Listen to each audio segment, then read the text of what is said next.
Hello guys, कैसे हो आप सब। आज मैं एक नया मानवा लेकर आ चुका हूं और बिना किसी डिले के चलते हैं सीधा स्टोरी में। स्टोरी की शुरुआत होती है यूनजू सिटी से, जहां हम एक बहुत ही लग्जूरियस ग्रैंड जिया हुआ होटल देखते हैं, जो कि एक सुपर 5 स्टार होटल है। तभी सीन शिफ्ट होता है होटल के एक रूम के अंदर, जहां बाथरूम में एक लड़की नहा रही होती है और इसी दौरान बेडरूम के अंदर एक आदमी खड़ा होता है जिसका नाम फैंग चाओ है। वहीं फैंग चाओ धीरे से उस लड़की की ड्रेस उठाता है और उसे बड़े ही क्रीपी तरीके से स्मेल करता है। उसके चेहरे पर एक ईविल स्माइल होती है और वो मनी मन कहता है, जिया याओ, इस बात में आखिर तुम्हें अपना बना ही लूंगा। अभी वो अपनी घटिया सोच में डूबा ही होता है कि तभी अचानक रूम के डोर पर बेल बजती है और बाहर से आवाज आती है, सर आपकी फूड डिलीवरी आ गई है। ये सुनकर फैंग चाओ थोड़ा इरिटेट होता है और डोर की तरफ बढ़ते हुए कहता है, आ रहा हूं। जैसे ही डोर खुलता है हम देखते हैं बाहर एक डिलीवरी बॉय खड़ा है और वही डिलीवरी बॉय हमारा मेन कैरेक्टर ये चेन होता है। ये चेन बड़े रिस्पेक्ट के साथ कहता है, सर आपकी फूड डिलीवरी। लेकिन उसकी बात पूरी होने से पहले ही उसकी नजर रूम के अंदर चली जाती है। उसी पल बाथरूम का डोर खुलता है और जिया याओ टावल लपेटे हुए गीले बालों के साथ बाहर आती है। वो फैंग चाओ को देखकर कहती है, फैंग चाओ क्या तुमने मेरे क्लोथ्स लिए। लेकिन तभी उसकी नजर डोर पर खड़े ये चन पर पड़ती है और वो शॉक में फ्रीज हो जाती है। वहीं दूसरी तरफ ये चन के भी होश उड़ जाते हैं। उसका दिमाग सुन्न पड़ जाता है और शॉक के मारे उसके हाथ से फूड पैकेट फ्लोर पर गिर जाता है। ये देखकर फैंग चाओ गुस्से में चिल्लाता है, ओए बास्टर्ड। और इसी मोमेंट में जिया याओ येचन को देखकर अचानक कह उठती है, हनी। ये सुनते ही फैंग चाओ कंफ्यूज हो जाता है, हनी। तभी फैंग चाओ को समझ आ जाता है कि ये डिलीवरी बॉय असल में कौन है। वो ये चन को ऊपर से नीचे तक घूरता है और एक मॉकिंग स्माइल के साथ कहता है, जिया याओ, तो तुम्हारा यूजलेस हस्बैंड एक फूड डिलीवरी वाला निकला।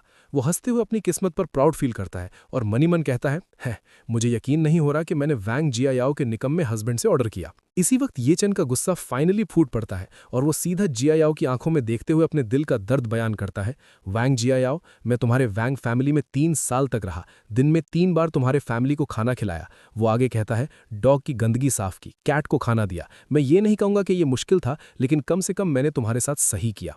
उसकी आवाज और भारी हो जाती है जब वो कहता है, इन पिछले 3 सालों में तुमने मुझे अपना हाथ तक छूने नहीं दिया। इसी बात के साथ हम एक फ्लैशबैक दिखाया जाता है जहां जिया याओ हमेशा ये चन को इग्नोर करती थी और कहती थी, मेरे करीब मत आना, जाकर फ्लोर पर सो जाओ। फ्लैशबैक से वापस आते ही ये चन गुस्से और दर्द में चिल्लाता है, मुझे हमेशा लगता था तुम प्रिंसिपल्स वाली वुमन हो, लेकिन आज तुम किसी और आदमी के साथ मजे कर रही हो। वो आंखों में आंसू लिए पूछता है, तुमने ऐसा क्यों किया। लेकिन जिया याओ के चेहरे पर जरा सी भी शर्म नहीं होती और वो ठंडे टोन में कहती है, क्यों, क्योंकि मेरा हस्बैंड सिर्फ एक ऑर्डिनरी फूड डिलीवरी वाला है। वो प्राउडली फैंग चाओ की तरफ इशारा करती है और कहती है, क्या तुम जानते हो ये कौन है। इन्वेस्टमेंट फर्म के सीईओ फैंग चाओ, फैंग फैमिली के यंग मास्टर, यूनजू की फर्स्ट क्लास फैमिली जिनकी एसेट्स करोड़ों में है।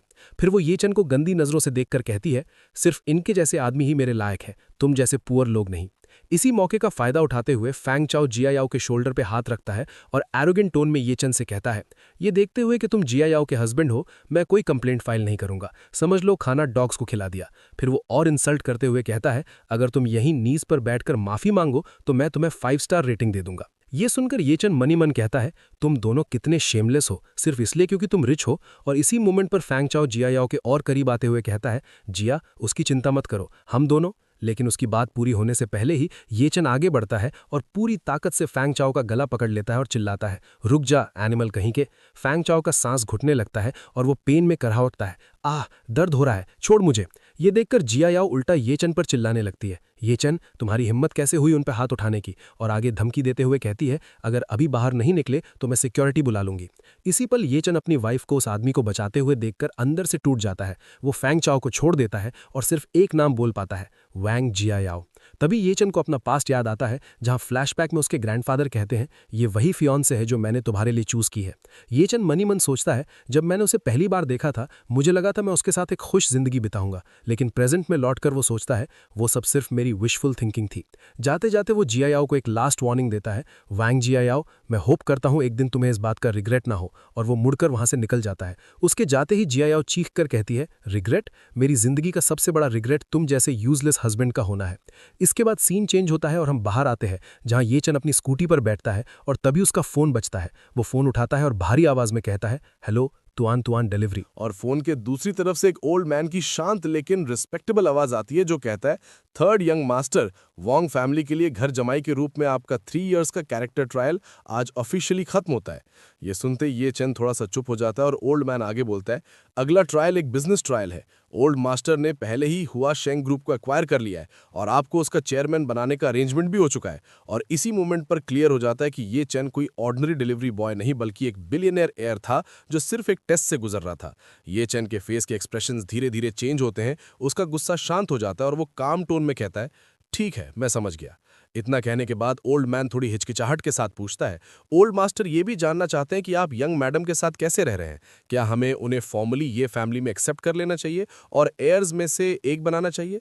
ये सुनते ही ये चैन का चेहरा सख्त हो जाता है और बिना सोचे वो तुरंत जवाब देता है, कोई जरूरत नहीं है, वो इस वर्थ नहीं है। और इतना कहकर वो फोन कट कर देता है। इसके बाद सीन शिफ्ट होता है रात के 8 बजे युनजाओ के सिन चैंग रेजिडेंशियल कम्युनिटी में, जहां हम एक तरफ जिया याओ को देखते हैं और दूसरी तरफ ये चैन को, जो अपना लगेज पैक कर रहा होता है। तभी जिया याओ वहां आ जाती है और ठंडे और सार्कास्टिक टोन में कहती है, क्या तुम घर से भागने की सोच रहे हो? क्या ये सच में वर्थ इट है इतनी छोटी सी बात के लिए? उसकी बात सुनकर ये चैन रुक जाता है और उससे सीधा सवाल करता है, तुम्हें लगता है चीटिंग सिर्फ एक छोटी सी बात है? ये चैन के इस सवाल पर जिया याओ को जरा भी शर्म महसूस नहीं होती, बल्कि वो और ज्यादा एटीट्यूड दिखाते हुए कहती है, तो क्या हुआ? क्या तुम मुझसे ये एक्सपेक्ट कर रहे हो कि मैं तुमसे सॉरी मांगू? फिर वो एहसान जताते हुए आगे बोलती है, तुम हमारा खाना खाते हो, हमारा पानी पीते हो और हमारे घर में रहते हो। भले ही मैंने तुम्हारे साथ कुछ गलत किया हो, तुम्हें वो टॉलरेट करना ही पड़ेगा। इतनी शेमलेस बातें सुनकर ये चैन का पेशेंस फाइनली टूट जाता है और वो गुस्से में चिल्लाता है, वांग जिया याओ, मैंने तुम्हारे वांग फैमिली को 3 साल तक टॉलरेट किया है। तुम्हारे मॉम डैड ने मुझे अनगिनत बार पब्लिकली इंसल्ट किया और मारा है और मैंने एक बार भी पलटकर जवाब नहीं दिया। उसकी आवाज में सालों से दबा हुआ गुस्सा बाहर आ जाता है जब वो कहता है, तुम्हारे अंकल और उनके बच्चों ने मुझे बुली किया और तुम सब ने ऐसे एक्ट किया जैसे कुछ देखा ही ना हो। तुमने मुझे कभी तुम्हें टच भी नहीं करने दिया और मैंने उसकी भी रिस्पेक्ट की। और वो आगे बोलता है, वो इसलिए था क्योंकि मैं तुम्हारी केयर करता था, लेकिन आज से मैं ये सब और टॉलरेट नहीं करना चाहता। फिर अपना फैसला साफ शब्दों में सुनाते हुए ये चैन कहता है, वांग जिया याओ, चलो डिवोर्स लेते हैं। डिवोर्स का नाम सुनते ही जिया याओ शॉक हो जाती है और गुस्से में चिल्लाती है, ये चैन, तुम्हारी मुझसे डिवोर्स मांगने की हिम्मत कैसे हुई? और फिर वो उसे डराने और नीचा दिखाने की कोशिश करते हुए कहती है, अगर तुम इतने यूजलेस नहीं होते तो मैं क्यों? और हाँ, मत कहना मैंने तुम्हें वॉर्न नहीं किया। डिवोर्स के बाद ना तो तुम कई 100 स्क्वायर मीटर्स के लग्जरी अपार्टमेंट में रह पाओगे और ना ही ऑडी चला पाओगे। उसकी ये धमकी सुनकर ये चैन एक ठंडी और सार्कास्टिक हंसी हंसता है और कहता है, एक लग्जरी अपार्टमेंट, एक ऑडी, मुझे उनकी कोई जरूरत नहीं है। ये चेन का ये काम और इनडिफरेंट एटीट्यूड देखकर जिया राव की ईगो बुरी तरह हर्ट हो जाती है और वो चिढ़ते हुए बोलती है, मेरे वैंग फैमिली कम से कम युनजो में एक नियर फर्स्ट क्लास फैमिली है जिनकी एसेट्स बिलियंस में है। तुम्हारे जैसे पुअर लड़के का मेरे हस्बैंड होना ही पूरी तरह अनवर्दी है। और गुस्से में वो और तेज चिल्लाती है, ठीक है, डिवोर्स। मुझे नहीं पता ग्रैंडपा उस वक्त क्या सोच रहे थे जब मेरी शादी तुम्हारे जैसे लूजर से करवा दी। ये चेन बिना एक सेकंड वेस्ट किए सीधा कहता है, तो कल सुबह सिविल अफेयर्स ब्यूरो चलते हैं और डिवोर्स ले लेते हैं। लेकिन तभी जिया याओ थोड़ा रुककर बोलती है, कल नहीं हो पाएगा। कल मेरी ग्रैंडमा का 80th बर्थडे है और पूरी फैमिली को सुबह 10 बजे से पहले उनके घर पर गैदर होना है। फिर वो बात आगे बढ़ाते हुए कहती है, और ये डिसीजन पिछली जनरेशन ने लिया था, मुझे पहले अपनी फैमिली के साथ इस पर डिस्कस करना पड़ेगा। ये सुनकर ये चिन सिर्फ इतना कहता है, तो जितनी जल्दी हो सके अपनी फैमिली को एक्सप्लेन कर देना, मैं तुम्हारे कॉल का वेट करूंगा। ये कहकर वो अपना बैग उठाता है और बिना पीछे देखे निकलने लगता है। पीछे से जिया याओ पागलों की तरह चिल्लाती है, बैस्टर्ड, लूजर, तुम मुझे डिवोर्स देकर पक्का रिग्रेट करोगे। बस कुछ ही दिनों में तुम रिंगते हुए वापस आओगे और मुझसे भीख मांगोगे। लेकिन ये चेन उसकी बातों को कंप्लीटली इग्नोर करके घर से बाहर निकल जाता है, जहां तेज बारिश हो रही होती है। वो बारिश में खड़ा होता है कि तभी उसका फोन बजता है। वो कॉल उठाता और कहता है, हेलो। और दूसरी तरफ से वही ओल्ड मैन बोलता है, यंग मास्टर, कार कॉर्नर के पास आपका वेट कर रही है। ये सुनते ही ये चेन मुड़कर देखता और वहां एक नहीं बल्कि ब्लैक रोल्स रॉयस का पूरा कॉन्वॉय खड़ा होता है। हर गाड़ी के पास ब्लैक सूट में बॉडीगार्ड्स खड़े होते हैं, जो ये चेन को देखते ही एक साथ झुककर जोर से बोलते हैं, यंग मास्टर। बारिश और तेज हो जाती है तो एक बॉडीगार्ड आगे बढ़कर अम्ब्रेला ऑफर करता है, यंग मास्टर, अम्ब्रेला। लेकिन ये चेन उसे मना कर देता है और कहता है, कोई जरूरत नहीं, रेन मेरा माइंड क्लियर करने में मदद करती है। तभी दूसरा बॉडीगार्ड आगे बढ़कर ये चेन के शोल्डर्स पर एक महंगा कोट डाल देता है और जैसे ही वो कोट पहनता है उसका पूरा ऑरा बदल जाता है। फिर वो हैवी वॉइस में सिर्फ एक ऑर्डर देता है, चलो। और जैसे ही कॉन्वॉय मूव करता है, आसपास खड़े लोग ये सीन देखकर शॉक हो जाते हैं। क्राउड में से आवाजें आती हैं, वाओ, रोल्स रॉयस। और कोई और चिल्लाता है, ये सब रोल्स रॉयस हैं, ये क्या हो रहा है? ऊपर अपार्टमेंट की विंडो से जिया याओ भी ये शोर सुनती है और नीचे झांक कर देखती है। वो कंफ्यूज होकर खुद से सोचती है, इतनी सारी रोल्स रॉयस यहाँ से क्यों जा रही हैं? क्या कोई बहुत इंपॉर्टेंट इंसान यहाँ आया था? उसे जरा भी अंदाजा नहीं होता कि वो इंपॉर्टेंट इंसान वही था जिसे उसने अभी घर से निकाला है। इसी के साथ हमें ये फैमिली के बारे में बताया जाता है कि दुनिया सिर्फ रॉथस्चिल्ड्स, डुपॉन्ट्स और मॉर्गन्स जैसी मिस्टीरियस फैमिलीज को जानती है, लेकिन सबसे मिस्टीरियस फैमिली असल में ये फैमिली है जिनके एसेट्स 100 बिलियन से ज्यादा हैं, फिर भी वो बेहद लो की रहते हैं और तुम रिच लोगों की लिस्ट में उनका नाम भी नहीं ढूंढ पाओगे। सीन चेंज होता है और ये चेन एक हेलीकॉप्टर के पास पहुंच चुका होता है जहां एक बॉडीगार्ड रिस्पेक्ट के साथ कहता है, यंग मास्टर इस तरफ। और यही हमें बताया जाता है कि ये फैमिली अपने एयर्स को कैसे प्रिपेयर करती है, जहां नेक्स्ट जनरेशन के कैंडिडेट्स 3 साल की एज से ही स्क्रीनिंग और ट्रायल से गुजरते हैं। 5 साल की एज में मार्शल आर्ट्स, पियानो और वायलिन एक साथ सीखते हैं और 18 ईयर्स तक वो पहले ही अमेरिकन यूनिवर्सिटी का 4 ईयर्स का बिजनेस स्कूल करिकुलम कंप्लीट कर चुके होते हैं। लेकिन सिर्फ स्टडीज ही नहीं बल्कि कैरेक्टर को मोल्ड करने के लिए फैमिली एल्डर्स उन्हें स्पेशल टेस्ट देते हैं। इसी बात पर ये चेन को याद आता है वो दिन जब 3 साल पहले ये फैमिली एस्टेट में उसके ग्रैंडपा ने उसे ऑर्डर दिया था, ये चेन, मैं तुम्हारी मैरिज वैंग फैमिली में युंजो की एक सेकंड क्लास फैमिली के साथ एक कॉमन मैन के रूप में अरेंज कर रहा हूं। तुम अपनी आइडेंटिटी रिवील नहीं करोगे और इस टेस्ट को सक्सेसफुली कंप्लीट करोगे। जिसके जवाब में ये चेन ने कहा था, हाँ ग्रैंडपा, मैं समझ गया। प्रेजेंट में वापस आते हुए ये चेन हेलीकॉप्टर में बैठा सोचता है, उस वक्त मैंने अपनी मर्जी से ये ट्रायल एक्सेप्ट किया था, लेकिन अब वो सब खत्म हो चुका है। कुछ देर बाद हेलीकॉप्टर एक पैलेस जैसे मैंशन पर लैंड करता है। गार्ड्स उसे ग्रीट करते हैं, यंग मास्टर वेलकम बैक। और इस तरह ये चेन अपने रियल घर और अपनी रियल आइडेंटिटी के साथ वापस आ चुका होता है। वो मैंशन की तरफ देखकर मनी मन कहता है, मैं ये चेन वापस आ चुका हूं। सीन फिर शिफ्ट होता है अगले दिन सुबह 10 बजे युंजो सीसान विला एरिया में, जहां वैंग फैमिली की ओल्ड मैडम का बर्थडे सेलिब्रेशन चल रहा होता है और सब लोग उन्हें विश कर रहे होते हैं, ग्रैंडमा हैप्पी बर्थडे और मॉम आप 200 साल जिए। तभी क्राउड में से कोई जियायाओ से पूछता है, अरे वो लूजर ये चेन नहीं आया? जियायाओ थोड़ा हेजिटेट करके कहती है, वो शायद काम पर गया है। ये सुनते ही वैंग शाओजी और वैंग वायान हंसकर बोलते हैं, काम, खाना डिलीवर करना। और वैंग शाओजी गुस्से में कहते हैं, वो हमारी वैंग फैमिली के लिए एक धब्बा है। एक बार मेरी मसराटी से टकरा गया था और मेरी हिम्मत नहीं हुई फ्रेंड्स को बताने की वो हमारा रिलेटिव है। ये सब सुनकर ओल्ड मैडम वैंग भड़क उठती हैं और ऑर्डर देती हैं, उसे अभी के अभी यहां बुलाओ, उसमें बिल्कुल मैनर्स नहीं है। ग्रैंडमा का गुस्सा देखकर जियायाओ पैनिक में कहती है, ग्रैंडमा आज वो इसलिए नहीं आया क्योंकि हम डिवोर्स लेने वाले हैं। ये सुनते ही ग्रैंडमा शॉक में चिल्लाती हैं, क्या डिवोर्स? तुम्हें डिवोर्स लेने की परमिशन किसने दी? क्या तुम भूल गई हो कि तुम्हारी शादी तुम्हारे लेट ग्रैंडफादर ने अरेंज करवाई थी? इस पर जियायाओ तुरंत रोने का ड्रामा शुरू कर देती है, घुटनों पर गिर जाती है और कहती है, ग्रैंडमा मैं ग्रैंडपा की लास्ट विश के अगेंस्ट जाने की हिम्मत नहीं कर सकती, लेकिन ये चेन उसने लिमिट क्रॉस कर दी है, उसका बाहर किसी और वुमन के साथ अफेयर चल रहा है। और साथ ही वो अपने मन में सोचती है कि फैमिली को ये कभी नहीं पता चलना चाहिए कि पहले चीटिंग उसने खुद की थी। अगर live in son in law ये चेन उसे छोड़ना चाहता है तो गेम पलट देना ही बेहतर है।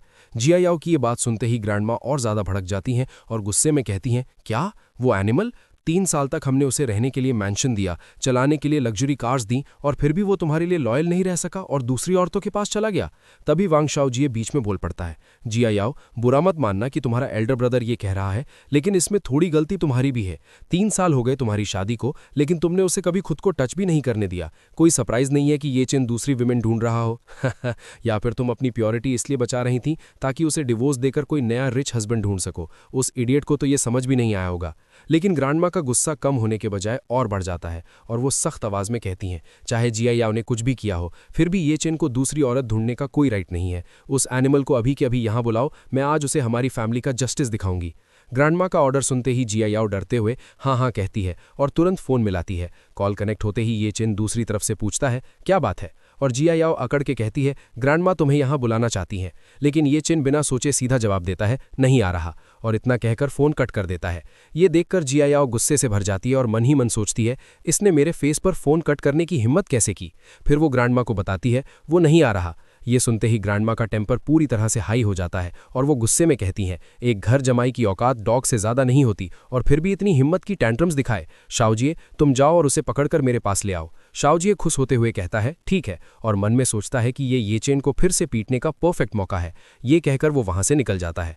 शाओजिए के जाने के बाद ग्रैंडमा सब लोगों को एड्रेस करती हैं और कहती हैं, मैंने आज सबको जल्दी इसलिए बुलाया है क्योंकि कल ही हुआ शिंग ग्रुप में एक नया चेयरमैन आया है। किसी को नहीं पता वो कौन है और कहां से आया है। फिर वो समझाती हैं, अभी हम 70 मिलियन की एक फाइनेंसिंग डील नेगोशिएट कर रहे हैं, लेकिन कॉन्ट्रैक्ट अभी तक साइन नहीं हुआ है। तुम सब जानते हो कि हमारी डिंगचिंग रियल एस्टेट हमेशा हुआ शिंग ग्रुप के साथ कोलैबोरेट करती आई है, इसलिए हुआ शिंग ग्रुप के नए चेयरमैन के साथ अच्छे रिलेशंस बनाना हमारी वांग फैमिली के फ्यूचर के लिए सबसे इंपॉर्टेंट है। वहीं दूसरी तरफ सीन शिफ्ट होता है जहां हम ये चेन को देखते हैं और उसका बॉडीगार्ड थोड़ा कंफ्यूज्ड होकर पूछता है, यंग मास्टर आप अभी भी कुरियर के कपड़े क्यों पहने हुए हैं? इस पर ये चेन शांत टोन में जवाब देता है, आज कुरियर के तौर पर मेरे कॉन्ट्रैक्ट का लास्ट डे है, मैंने जो शुरू किया था उसे खत्म करना चाहता हूं। और मन ही मन सोचता है कि अभी अपनी आइडेंटिटी बताने का वक्त नहीं आया, दुश्मन को खुले में देखना ज्यादा ईजी होता है जब मैं अंधेरे में रहूं। तभी अचानक उसका फोन बजता है और वहीं हम वांग शाओजिए को अपनी कार में ये चेन को लेने आता हुआ कॉल पर बोलता है, हेलो ये चेन, मैं वांग शाओजी ये बोल रहा हूँ, कहाँ हो तुम, चलो बात करते हैं। और ये चेन बिना डरे कामली जवाब देता है, मैं लुवियान रेजिडेंशियल कम्युनिटी में खाना डिलीवर कर रहा हूँ। वांग शाओजी ये ठंडी हंसी के साथ कहता है, ओ मैं बस अभी वहाँ आ रहा हूँ, मेरा वेट करना। और कुछ ही देर बाद शाओजी अपनी कार को फुल स्पीड में लाता है, ये चन के पास आकर जोर से ब्रेक्स मारता है, फिर कार का ग्लास नीचे करके एटीट्यूड के साथ कहता है, गाड़ी में बैठो, ग्रैंडमा तुमसे मिलना चाहती हैं।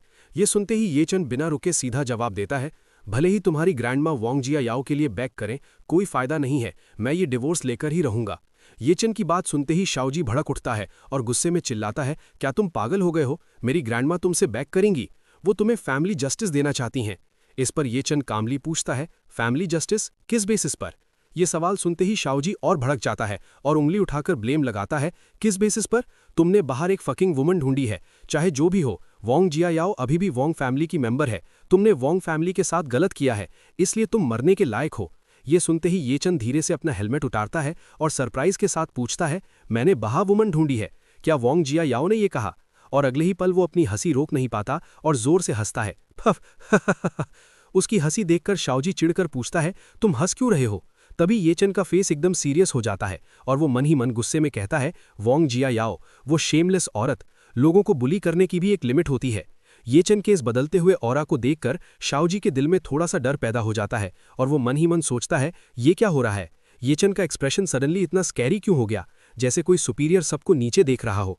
लेकिन फिर वो खुद को समझाता है, नहीं, मैं पक्का गलत देख रहा हूँ, इस यूजलेस ट्रैश के पास ऐसी ऑरा कैसे हो सकती है? और फिर वो अपना एटीट्यूड वापस लाते हुए ऑर्डर देता है, ट्रैश, जल्दी कार में बैठो, पहले होटल के एंट्रेंस पर जाकर नीज पर बैठना, बर्थडे बैंक्वेट खत्म होने के बाद अपनी पनिशमेंट एक्सेप्ट करना और फिर डिवोर्स के लिए ग्रैंडमा के इंस्ट्रक्शन सुनना। शाओजी की बकवास सुनते ही ये चन सीधा मना कर देता है, मैंने कहा मैं नहीं जा रहा। ये सुनते ही शाओजी कार का डोर खोलकर बाहर निकलता है और थ्रेटन करता है, लगता है तुम्हारी स्किन में फिर से इचिंग हो रही है। और वो येचन पर अटैक करने के लिए आगे बढ़ता है, मैं मारूंगा। लेकिन उसके हाथ उठने से पहले ही येचन घूमकर एक जोरदार किक उसके फेस पर मारता है, जिससे शाओजी पेन में चिल्लाता है, आह, और गुस्से में बोलता है, तुम ट्रैश, तुमने वापस फाइट करने की हिम्मत की। इतना कहकर वो अपनी पॉकेट से एक नाइफ निकाल लेता है और चीखता है, मैं ग्रैंडमा के लिए फैमिली जस्टिस एग्जीक्यूट करूंगा, मैं तुम्हें काट कर मार दूंगा। और ये कहते ही वो नाइफ से तेज अटैक्स करने लगता है, स्विश स्विश स्विश। लेकिन येचन बड़ी आसानी से उसके सब अटैक्स डॉज करता है और एक प्रिसाइज हिट से उसके हाथ पर मारकर नाइफ गिरा देता है। इसके तुरंत बाद येचन उस पर पंचेस की बारिश कर देता है और शाओजी के फेस को बुरी तरह पीट देता है। कुछ ही सेकंड्स में शाओजी जमीन पर गिर जाता है और दर्द से चिल्लाता है, आओ आओ। शाओजी की हालत खराब करने के बाद येचन ठंडे टोन में वार्निंग देता है, वापस जाओ और वांग फैमिली को बता देना, मैं अब उनका डॉग नहीं हूं जो बुलाने पर आए और हाथ हिलाने पर चला जाए। जब तक मैं खुद न चाहूं कोई मुझे ऑर्डर नहीं दे सकता। जमीन पर पड़े शाओजी गुस्से में चिल्लाता है, तुम live in son in law, बस रुक जाओ। सीन शिफ्ट होता है और हम वान हाउ होटल का नज़ारा देखते हैं। वहाँ ओल्ड मैडम वैंग वेट कर रही होती हैं और तभी यहाँ पे साओजिए भी आ जाता है और ये देखकर वो हैप्पी होते हुए कहती हैं, साओजिए हमेशा की तरह एफिशिएंट है। लेकिन तभी साओजिए कार से लड़खड़ाते हुए बाहर निकलता है और रोता है, ग्रैंडमा। साओजिए का सूजा हुए फेस देखकर ग्रैंडमा शॉक हो जाती हैं और पूछती हैं, मेरे अच्छे ग्रैंडसन, तुम्हें इस तरह किसने मारा, किसने तुम्हें हिट किया? साओजिए रोते हुए कंप्लेन करता है, ग्रैंडमा, वो वांग जिया याओ का यूजलेस हस्बैंड था जिसने मुझे मारा। ये सुनते ही पास खड़े साओजिए के डैड वांग जीचियांग एंगर से रेड हो जाते हैं और कहते हैं, क्या? उस यूजलेस चीज ने तुम्हें हर्ट करने की हिम्मत की? मैं उसे डेड चाहता हूं। तभी इधर साओजिए रिक्वेस्ट करता है, पुलिस को बुलाएं ग्रैंडमा। इस पर ग्रैंडमा मना करते हुए समझाती हैं, ये एक फैमिली मैटर है, टेंशन मत लो, मैं पक्का उसे वो पनिशमेंट दिलवाऊंगी जो वो डिजर्व करता है। ऐसी शेमफुल बात पुलिस को बुलाने से न्यूज इजीली फैल जाएगी। फिर ग्रैंडमा जीचियांग की तरफ मुड़ती हैं और ऑर्डर देती हैं, जीचियांग, मुझे पता है तुम अंडरवर्ल्ड में कुछ फ्रेंड्स को जानते हो, उन्हें उस एनिमल को एक हार्ड लेसन सिखाने दो और उसे वापस मेरे पास लाओ। जीचियांग तुरंत मान जाता है और कहता है, जी। हाफ आवर बीत जाता है और सीन हुआयान रेजिडेंशियल कम्युनिटी में शिफ्ट होता है। वहां ये चैन चल रहा होता है।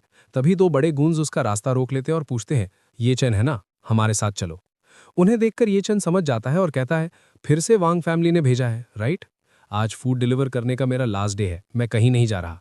उसकी बात सुनकर गून एंगर में कहता है, तुम टोस्ट रिफ्यूज कर रहे हो सिर्फ फॉफिट पीने के लिए? पहले इसके हैंड्स तोड़ दो, फिर हम बात करेंगे। और वो दोनों उस पर अटैक कर देते हैं।